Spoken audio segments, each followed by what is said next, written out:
Morning. Well, the question is, what's the key to peace? So I'll tell you the answer. So I can get that over with. You don't have to sit wondering for a few minutes. The key to peace is choice. Okay, thank you. um, so it struck me when I was considering doing this talk, that there's got to be something that leads us to peace. We can talk about love as a path to peace, but even to love is a choice. Now, there's assumptions in the background when I say that. So one is that we're all an aspect of the divine. So, we have this vast, ever-growing universe. And how it got here, we don't know, even though scientists, my husband is a Lyft driver, and he had a guy in the car as the scientist, and what's he studying? The birth of the universe. Oh, my God. So anyway, so that's still going on, and how it got there, who knows? But truth is, it's there, and all the planets are doing its thing, including this one. So things are happening regularly here without our attention or input. The seasons happen, and animals and plants keep doing all their wondrous things. And when we look around, we're full of abundance and beautiful trees. And you see a field of tulips. They're all gorgeous. They're all gorgeous. And, you see an array of colors. They're beautiful. And if you go to look at each one, they're distinctly different from the one next to it. Just like us as human beings. You put a group of people together, and it's an array of humanity in all its color and style. And each one of us is distinct and unique, and in a very unique expression of spirit. Well, along with that comes the capacity to design our lives. So we are each in partnership with Spirit designing our lives. Now, that design it sounds simple and easy, but it isn't. It's simple to say, not necessarily easy to live. So there's two aspects of us. There's the human aspect of us and the spiritual aspect of us. Here at the Home of Truth, we're working on living from the spiritual aspect of ourselves, which is very distinct.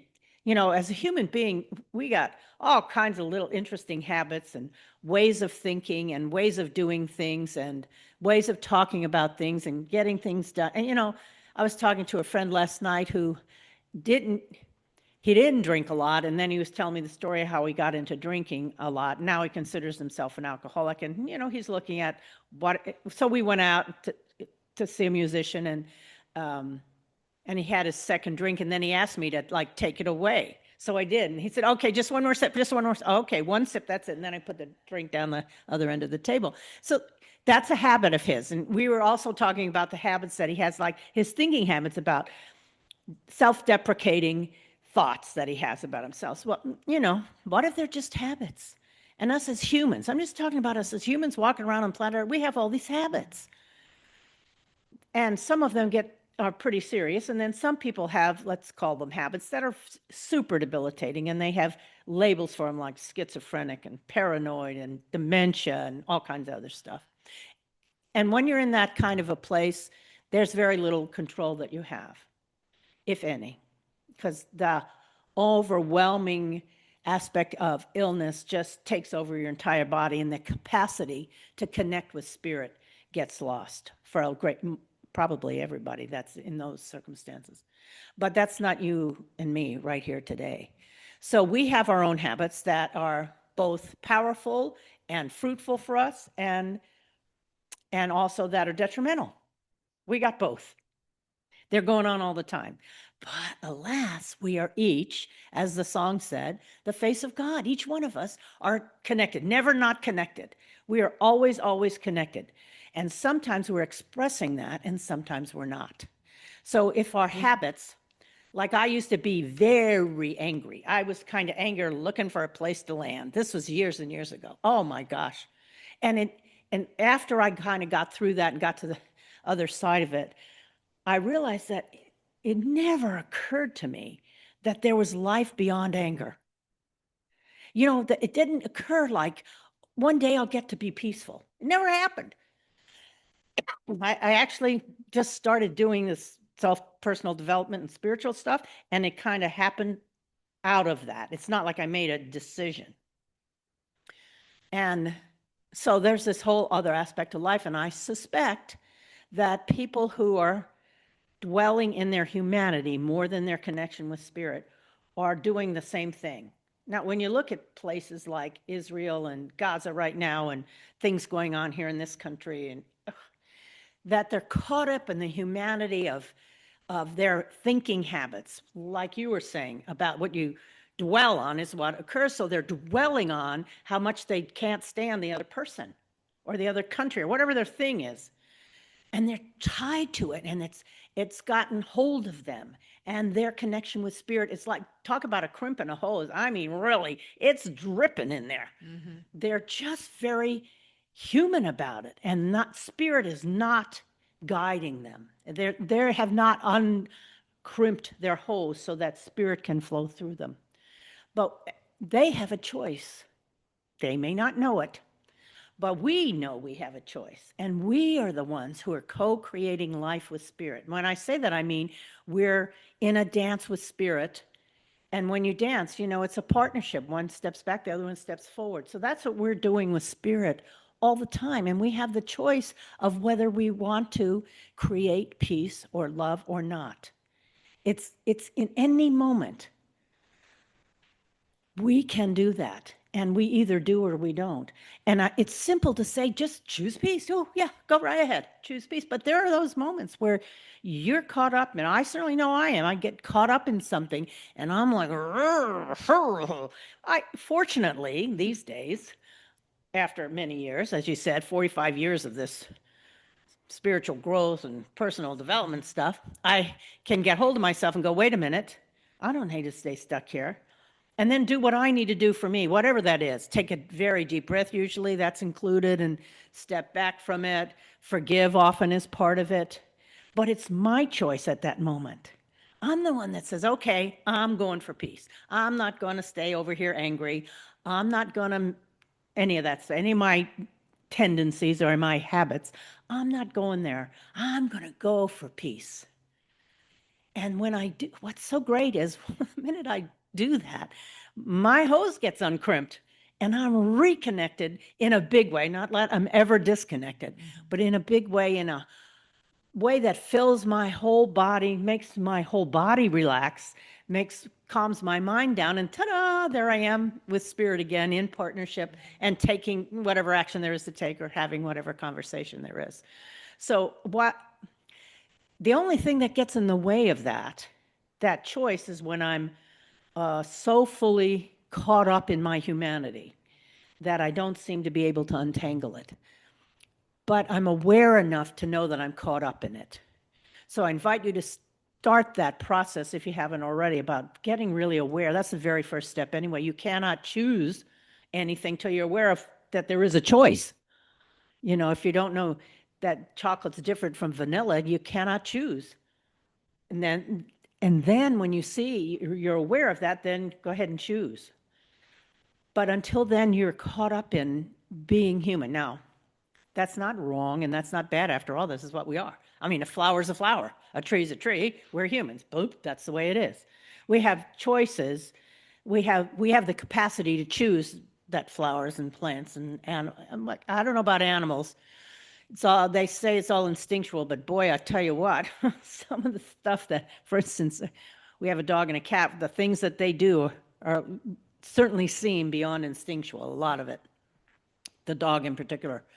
So when we are aware, then we can do something about it. And not until you're aware can you do anything about it. And then you can choose. And when you choose, you get different results. If you just look at the different circumstances in life, you keep choosing hatred, you're going to get plenty back. And when you were saying what you were saying, I'm like, wow, I don't have anything to say. It's like, really? When you put your thought on how much you hate somebody and you're just driven by that and you're not aware that there is an option, that's where you go. And that's what you project. And of course, that's what you get back. That's the natural part of nature. That's the way it goes. So then when you're aware and you choose peace and you deliver peace in the way you're being with people, you'll find your world is more full of peace. And it helps with all the struggles. Like right now in my family, There are so many people who have issues. My daughter just had her knee replaced. My granddaughter had a bad car accident, and May is diagnosed as bipolar. Her two kids are diagnosed as autistic. I have another granddaughter who's diagnosed as depressed. I mean, it's just like, whoa, all of a sudden, kaboom. So our family's dealing with all of this stuff now, and it's not easy, but we're doing it with love, and we're doing it with peace, and we're doing it as kindly and caringly as we possibly can. And it makes all the difference, because without that, it just escalates everything for everybody. So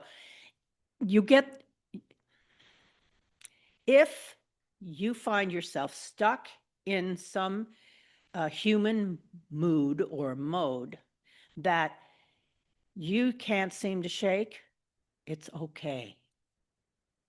It's okay. One of the things that we often do, I'm saying we, meaning spiritually awake people, is we'll make ourselves wrong because we know better.